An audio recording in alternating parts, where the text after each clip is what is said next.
Buenas tardes, soy Enrique Fanjul, socio director de Iberglobal.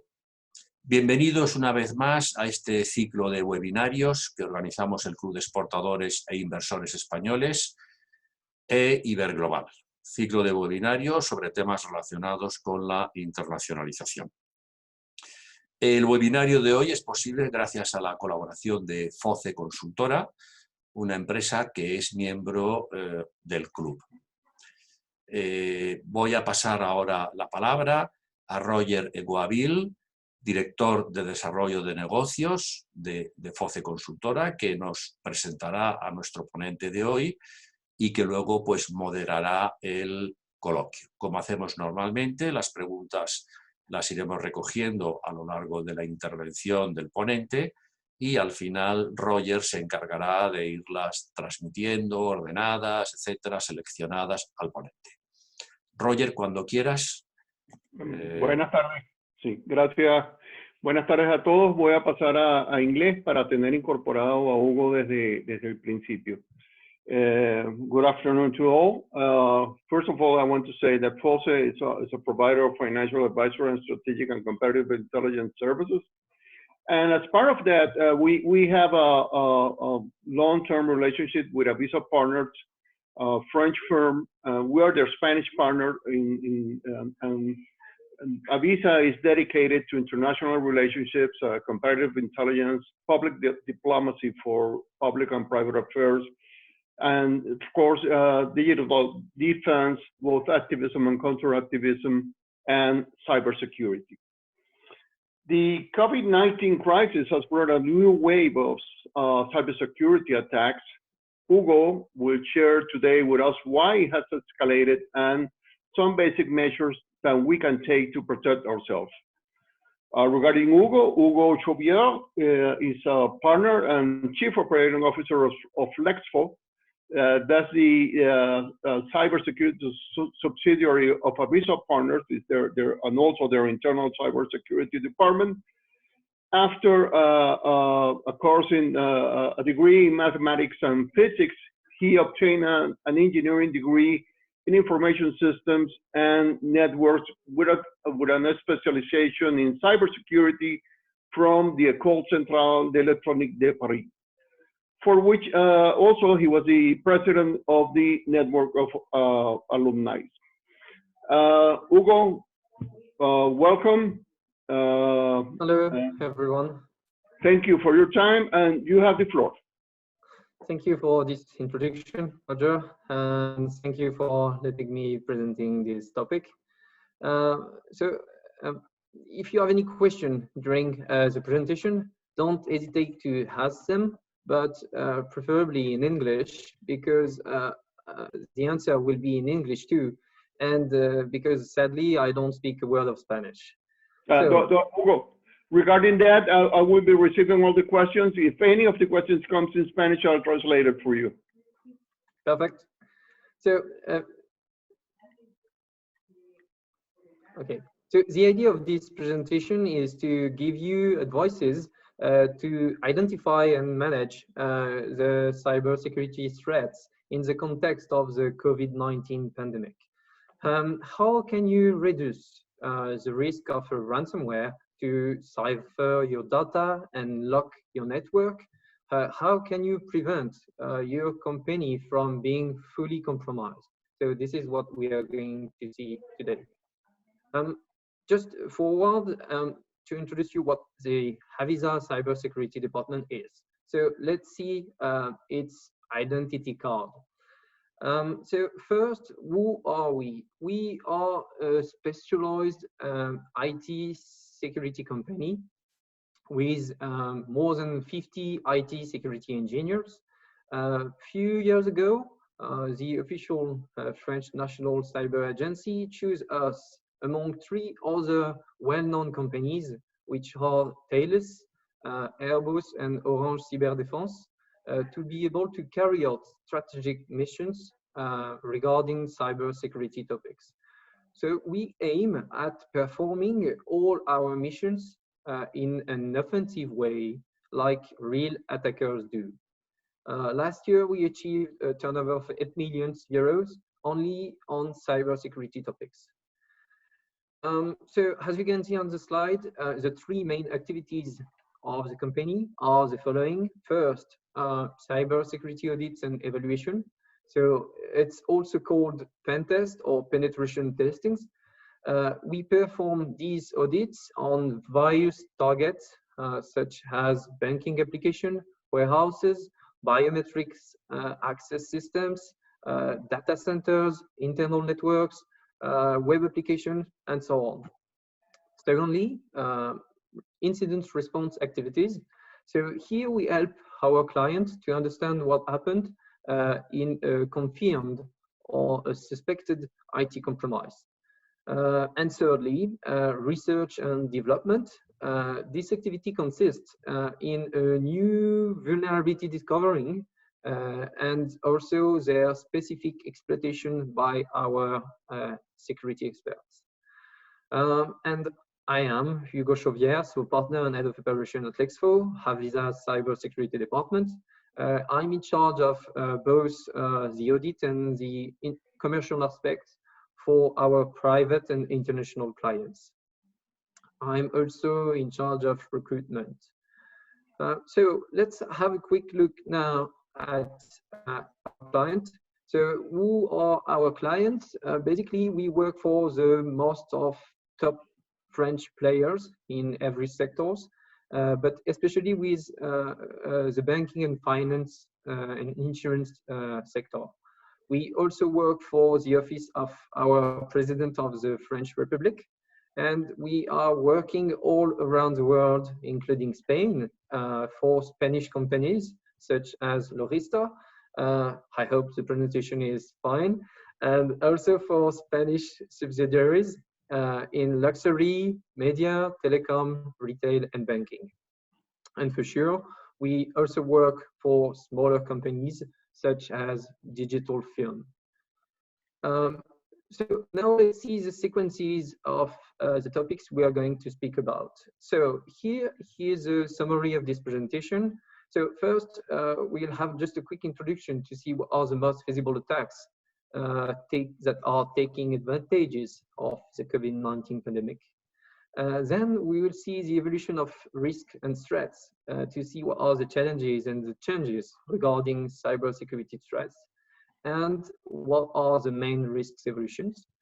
And afterward, I'll present you the keys to prepare your company to face the cyber risks. So we will see in this chapter the good practice for IT security and also the, let's say, the tactical security assessments you could perform within your company. Hope you hear me well. So you have certainly already received several fake emails asking you maybe a few €100 to unlock the multi-million euro inheritance from a distant uncle. But now it's time to COVID-19 fake emails. Maybe asking you for personal information or also for money. But just be sure that this does not happen only to others. And here follow some fresh attacks, news, and figures. So on the left, some of the last cyber news related to COVID-19. Maybe you've heard about them because they are all Spanish, but this is a choice for the presentation. For sure, the same is happening in France currently. So a ransomware attack has been reported on Cabana Ser Radio. The description was huge. It has, in fact, a chain of local and countryside stations of the national broadcaster, and the malware was probably distributed through a phishing attack. Spanish hospitals have been also targeted with coronavirus-related phishing. Attackers were looking to lock down their information system with a ransomware. And here the security report indicates that medical centers have been receiving emails proposing to offer information on COVID-19, but the attachments activate the ransomware. And lastly, the university hospital in Madrid that has been in a computer incident, which has affected the availability of its information systems. Sadly, the systems were blocked to the point of closing access to patient medical records. So here's the news, and at the right, some key figures. So, for instance, concerning Spain, Spain is the first target of banking intrusion, pretending to be a COVID-19 investigator. Google records 18 million daily infected email related to COVID currently. And you also have a group of researchers, Barracuda, that have observed a spike in phishing attacks up to 600% since February. So let's see a bit more how work these attacks and how they are taking advantage of the pandemic situation. So on this slide, we want to show you the landscape of the attacks. At the top left, you can see that they are by nature initially virtual, but they grow real when they spread inside internal networks, meaning that they can lead to colossal loss of money for companies, and be sure that this could also open to a lot of other companies. As you can see, regarding data breaches, attackers use a lot of different vectors to access your data. It can be stolen credential, a different type of phishings, third-party breach, but also malware, keyloggings, and also other attacks vectors such as maybe vulnerability exploitations, remote desktop compromise, and also infrastructure misconfigurations. We will talk about later about phishing, but just a quick reminder now about the phishing attacks. So phishing attacks aim at gathering your personal information. It can be your email, your name, your address, your payment detail, your credentials, and it often consists in a fake email that invite you to give these sensitive informations, or invite you to connect to a fake website, or to download infected documents. As you can see on the right, top experienced group of hackers are often made of mixed interests.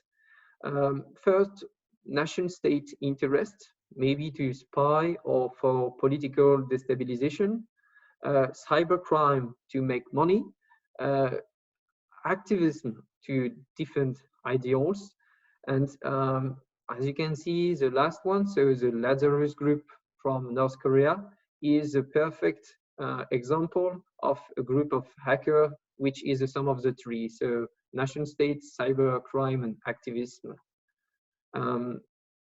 And then you have also the concept of ransomware as a service. So here, one group develops the malware, and you have another groups that spread the ransomware. So maybe you've heard about Maze or GunCrab. They are a great example of ransomware as a service.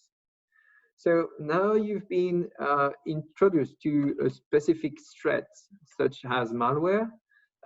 Let's see a bit more in details what has changed the COVID-19.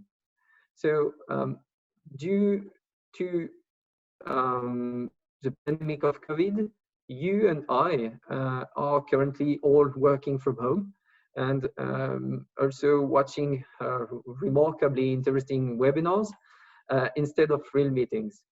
But what are the changes that could explain that there are so many attacks now?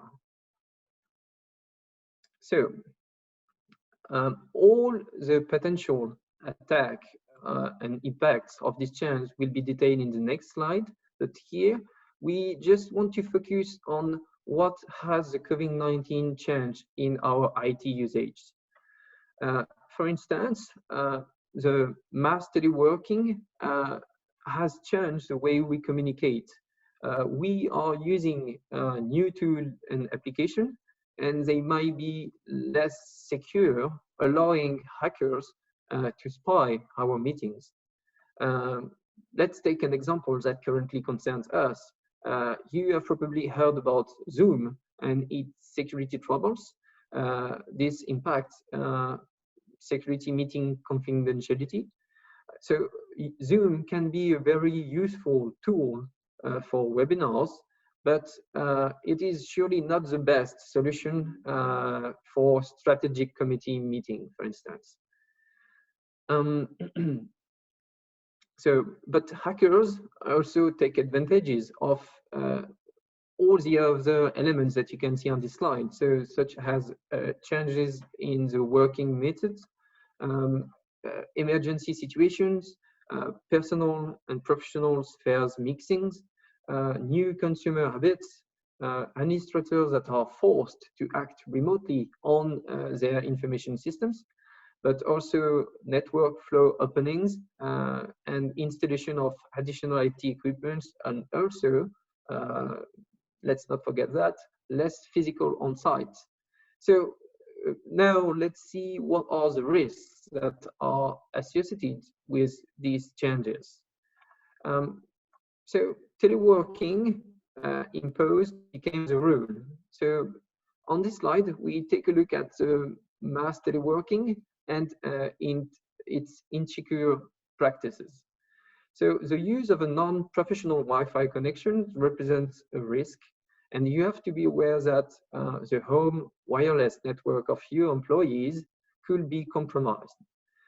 And that means that hackers could use it to spy devices interconnected with it, including the professional laptops, and then obtain sensitive information, such as business data, credential to better attack your company, for instance.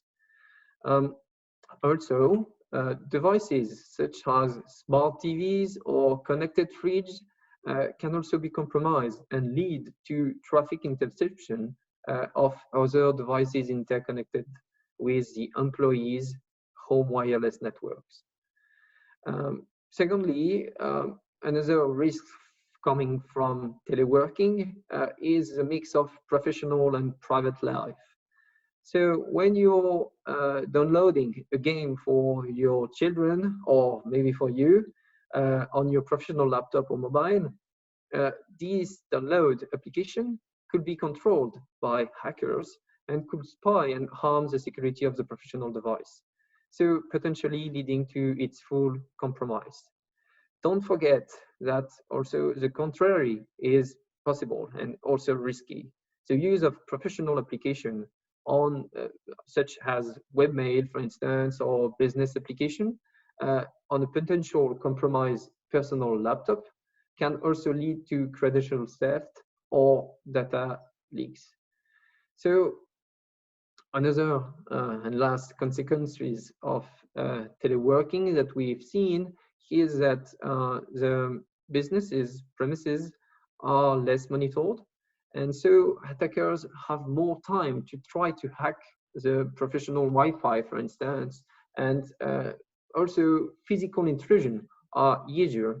So this could allow the attacker to gain access to your internal network, for instance. So we speak about Spain just earlier. If we speak about France a bit, according to the figures of the French police of Paris, there are 50% more company robberies currently in the first 4 months of this year than the last year. So it's huge. And so teleworking implies adjustments for all, including for administrator and technical staff that have to work from home. So that's what we are going to see just now. So because of the pressure to keep delivering a service, both internally and externally. Technical teams have to act on the information systems remotely. So interventions are more dangerous and complicated. Flows are more open and could be used also by attackers. And we can also say that there is less tracking regarding the actions performed. So potentially less evidences if an attackers access the systems. As you previously said with the example of Zoom, there are also more online meetings and non-professional tools, meaning like less security, potential loss of confidentiality, but also information leaks and credential theft. And lastly, we have also the problem of new solution and service deployed straight in production. This might not be, they might not be properly configured or audited, and also represent a high risk because of inherent vulnerabilities in application or tool, vulnerabilities on the infrastructure that hosts them, misconfiguration or bad implementation, and all of them can be exploited by attackers to compromise the target and then access to a wider perimeter or other data. So the COVID-19 context results also in an increase of online activities, and in this context of higher online traffic, e-commerce websites stand as prime targets for attackers. Indeed, there are more people to trap, more banking information to grab, more payment transaction to divert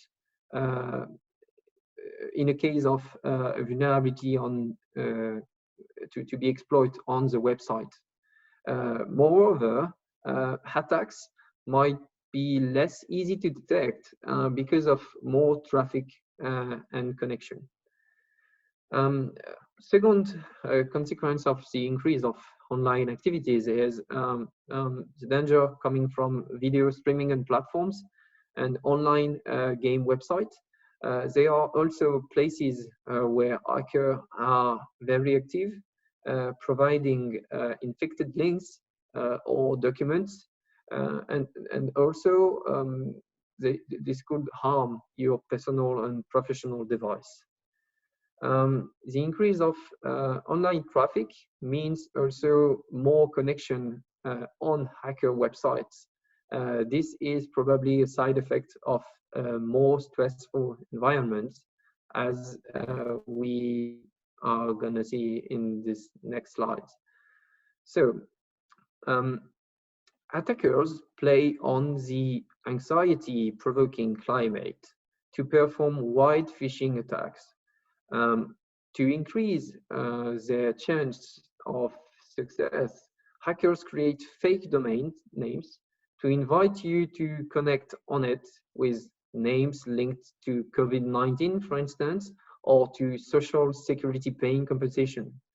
They also create fake applications that will be downloaded by the victim, such as fake generator of travel certificate, for instance.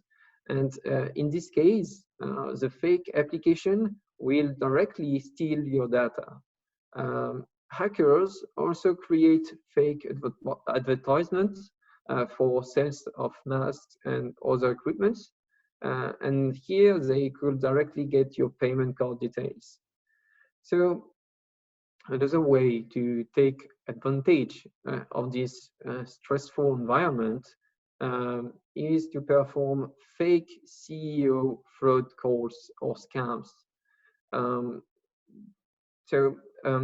Here, in this case, hackers will pretend to be mandated by the CEO to carry a bank transfer because of an urgent reason, for instance, and that might be related to COVID, for instance. And they will have to buy a medical mask or hydroalcoholic gel, and be aware that in this case, the hackers also set up in call forwarding. So when the victim then has been asked to buy the equipment, want to validate by phone the legitimacy of the operation with the supervisor, the victim is directly redirected on the hacker phone. So this is a very powerful fraud call. To perform scams, they also pretend to be medical official or medical equipment producer, and it can also be a charity scams soliciting donation for research. So until now, we've tried to details in the previous slides all the threats and risks. Let's see now maybe how you can prepare your company to counter them as effectively as possible.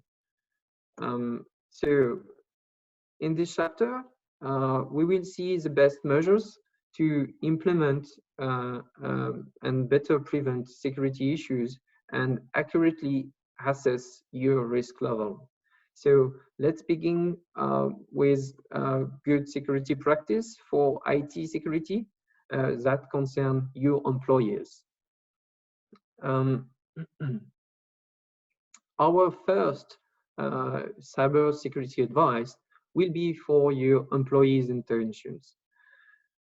Because employees, like in a way, IT users can be seen sometimes as a problem and its own solution. Indeed, their IT practices can either stop an attack or lead to a security breach. So what we would advise, first, ask them to systematically use the company's VPN when outside the company network. So this includes when they are at home.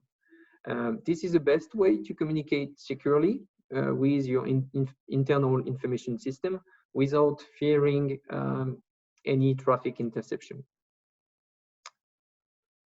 Secondly, ask them not to use their professional devices for personal use and vice versa. We've seen earlier that this can be extremely risky and for the security of the device and for your company's data. Ask them also to update their devices, both professional and personal. It might prevent hackers from exploiting old vulnerabilities on these devices. Remind them also to lock their laptop when left unattended.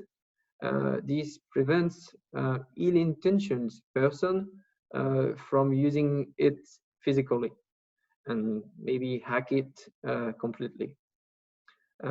Remind them also not to plug any USB key if not wisely cleaned before. So the USB key attack vector remains extremely quick and powerful. So you have to be very careful of that. Also remind them to carefully check their contact identities on the different communication channel. This prevents from giving sensitive information and or maybe also wrongly trust their interlocutors. Ask your employees to cipher as much as they can. Cipher their emails, cipher their documents, cipher also their laptop. This is a very efficient measure against data breaches. And last but not least, ask them also to have a very good hygiene regarding passwords. So the passwords have to be hardened, meaning with enough characters. They should use at least 14 characters. They should use also special character, lower and uppercase, and numeric characters. and plus, their password has to be unique and frequently changed. This password hygiene has to be enforced also by the company. This is why we start by this topic on this next slide. For IT security that should be implemented at a company level. So here is the IT measures that you should put in place with your IT security team to reduce the risk of compromise. So first, enforce the user password policy and oblige your employees to have strong passwords and check that they are not already used ones. It's very important. Same idea for the updates of employees' device or application deployed. Always try to work with the last version of them.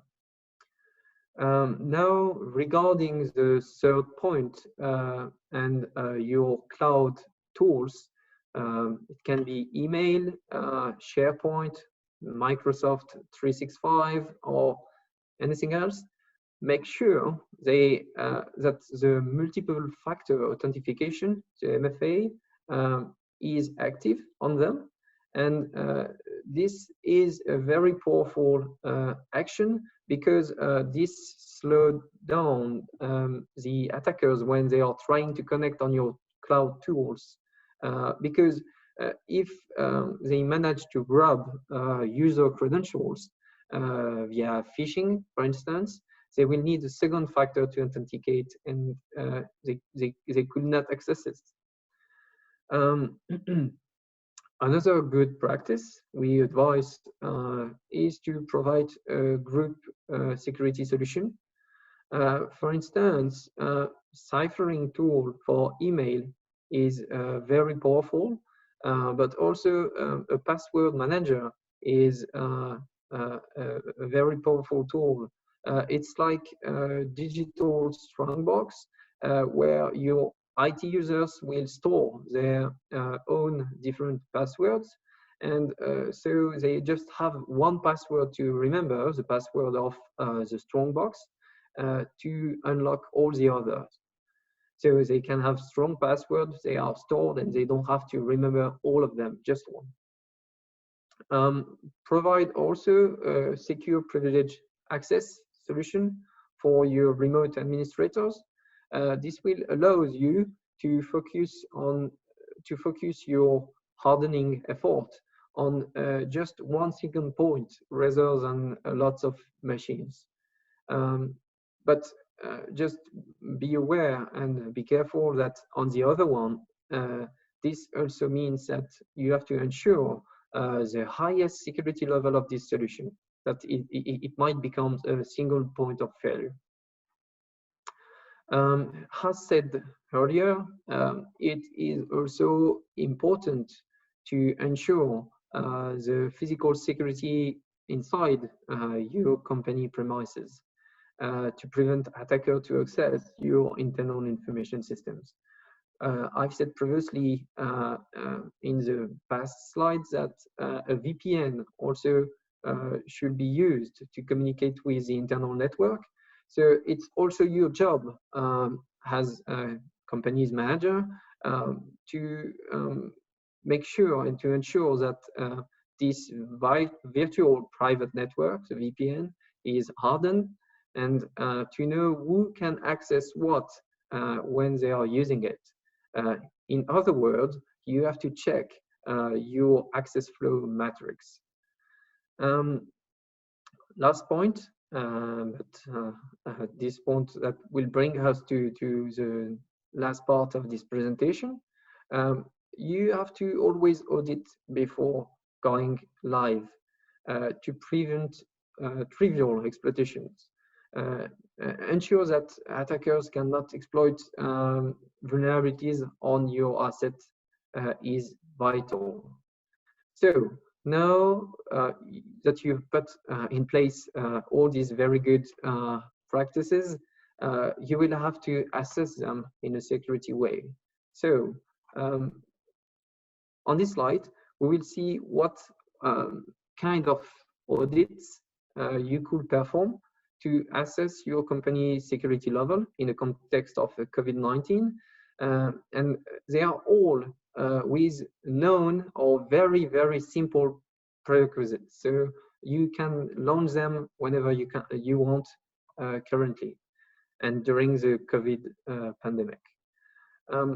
First, an online visibility exposition audit can be interesting because our experts do has attackers would target your company.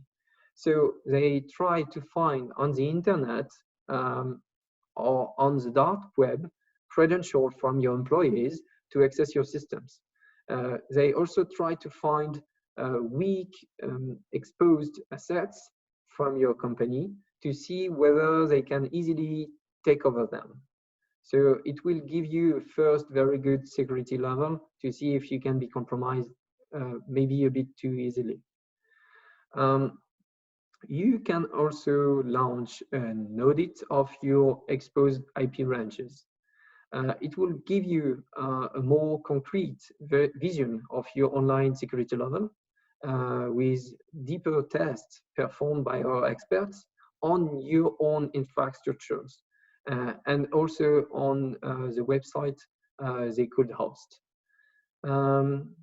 Then a phishing campaign is also a good way to assess the maturity of your employees regarding phishing and fake emails attacks. So on this part, our auditors will create and craft emails to try to get sensitive information as real attackers will do. We've seen also that the VPN infrastructure is a vital asset in our teleworking context. And so its security has to be assessed to see if attackers could compromise it. And then maybe access your internal network. So this is a very interesting audit to launch also. And then you can also assess your online application to have a deeper view on their security level, and just to see if an attacker can easily access your data illegally, but maybe also enter malicious code in the form of your website, maybe change the display of the website, misuse the functionalities that you offer to your user. All this are checking while performing an audit of web application. Also, for your critical assets, a deep assessment via source code audit can represent a very good option because auditor will audit line by line your code to see if there is any security issues. So you will just have to make sure that you can send the source code securely. Sorry. And then when things will get back to normal, another security assessment can be performed. So here, before seeing these normal times security assessments, just remember that all the previous audits presented in the previous slide can be still performed outside the context of the pandemic. So first, in the normal time context, physical audit can be interesting to see if hackers and attackers can harm your company just by entering within your premises. Here, our auditors could just try to connect in your internal network physically. To do so, they can disguise themselves as technicians to access the building, for instance. We can go very far to perform this audit and to access your internal systems. The Wi-Fi audit is also very important too, because it allows you to know if the Wi-Fi you are offering to your employees and your visitor is also secure, and maybe to see what if a malicious visitor could intercept all your traffic and potentially your employees' credentials. And then if he gets your employees' credentials, he can reuse it on your network.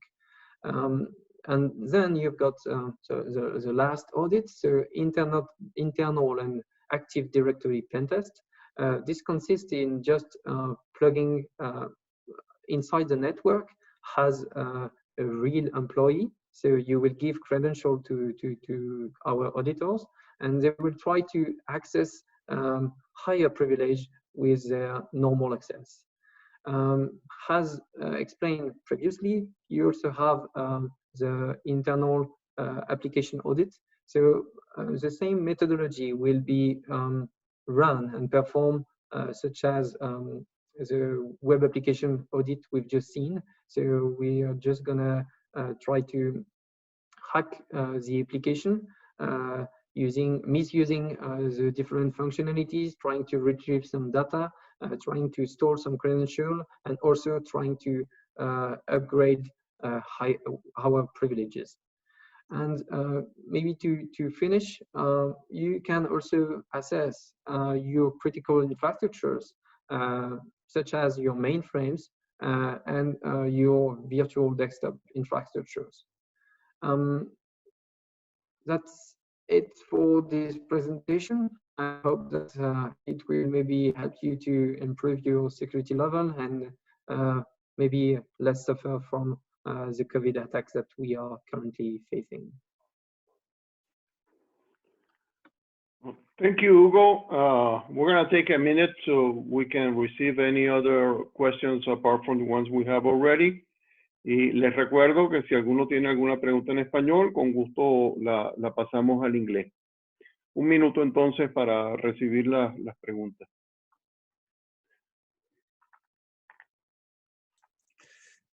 Roger, aquí Enrique, tienes ya varias preguntas en el módulo de preguntas. Tengo 4 preguntas, sí. ¿Tienes o 3 preguntas, sí, efectivamente. Vale.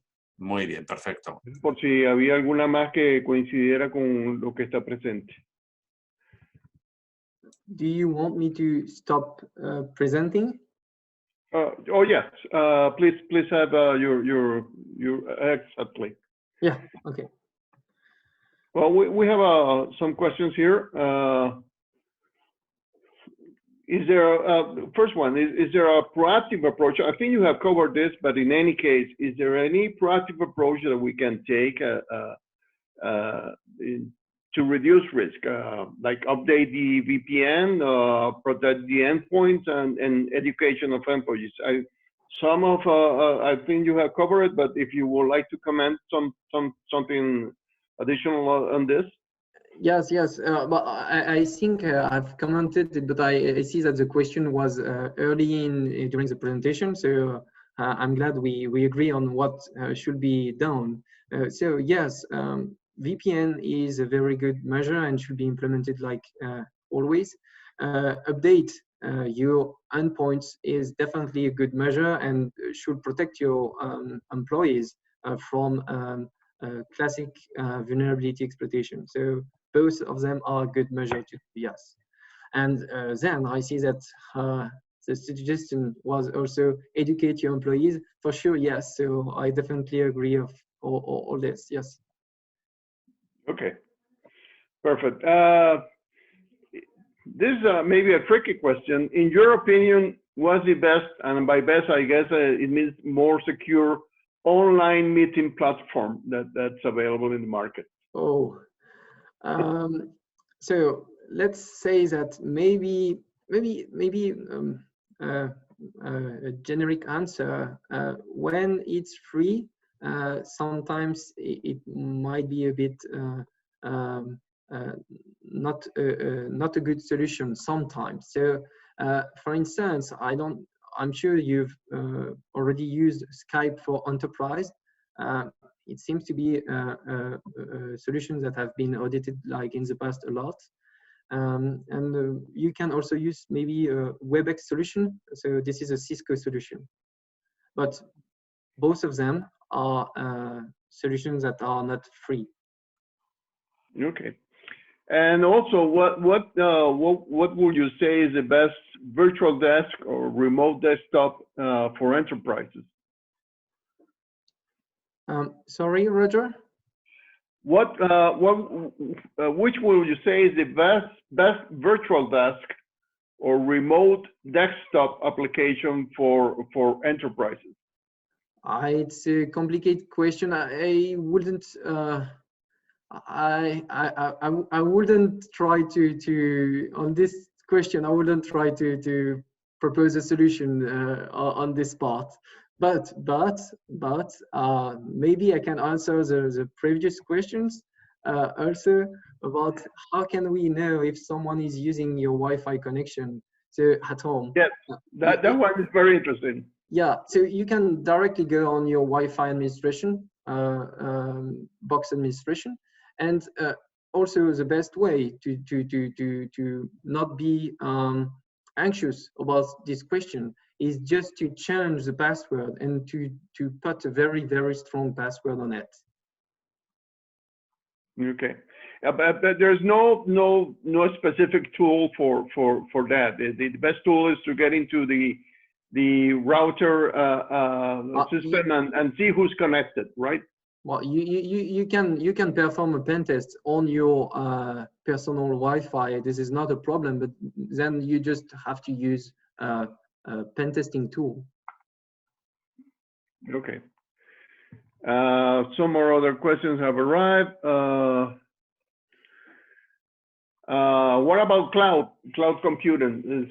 And also, how seriously are companies taking the issue of cybersecurity?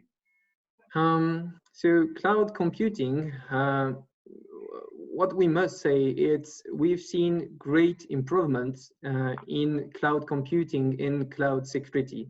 So I would suggest for a small company maybe to consider this question like very seriously, and maybe the option of going into the cloud with the good tool. It might be maybe the best secure solution. Yes, sometimes. If you take the three main cloud provider, Microsoft Azure, Google Cloud Platform, and Amazon Platform, they are very good at improving the security of their platform. And they are also very good at providing security tools among their cloud infrastructure. Perfect. We don't have any other questions, and we're almost close to 50 minutes of our Excuse conference. me, Roger, if you allow me, I would like to put a questions to Hugo, you know. It's a more, let's say, a more political questions, maybe and so on. Hugo, how do you assess, you know, the cybersecurity threats of countries like Russia, China, Iran? I mean, they are attracting a lot of attention in the media. Do you think these threats are real, that Western countries, European countries should be careful about them and take measures? Or do you think that maybe there is a certain exaggeration, talking about these threats? So the threat is definitely real, but the measures are not easy at all to take. If we look at what operating system we are using, they are all from America. And then if we have a look at the router we are using, 95% of the routers of the world are Chinese, for instance. And then if you look at the mobile phone, none of them are built in Europe or with operating systems that are European. So it's rather on this part that we have a problem. But sure, the threat of other countries such as China, Russia, and other countries is definitely real and should be taken very, very seriously. If you allow, I saw that also Salim have asked a question about if companies are taking seriously the issue of cybersecurity. I will also definitely answer yes. We've seen an increase of the different topic we are working on concerning cybersecurity. We've seen also the company changing their mind about the cybersecurity way of assessing their assets. At the beginning, companies were a bit fearful about performing cybersecurity audit, but now they just don't hesitate. Why? Because they know that if they don't assess it, just real hackers and real attackers will do it straight without any prior question or prior authorization. Okay, and the last one, and this is interesting. There's a question regarding the Internet of Things systems that are so popular now. How safe are they? We've been auditing this kind of solutions. For instance, solutions that you find that automatically open lights or just to book a room in a company, for instance. And so the one we've seen were not very safe, but we've seen also an improvement concerning the solutions that they put in place regarding IoT systems. So for the windows, maybe they are safe, lights also, but then when you have some tool to book a room and maybe you can attach some document for the meeting you're going to have in this room, then you have some confidentiality issues and they should be addressed, for instance. Okay. Well, I think we can close our QA session now. Thank you again, Hugo, for your time and your insights into the cybersecurity crisis due to the COVID-19. Enrique, queda en tus manos. Roger, thank you, Hugo. You're welcome. For what's a very interesting presentation. It will be also, it will be in the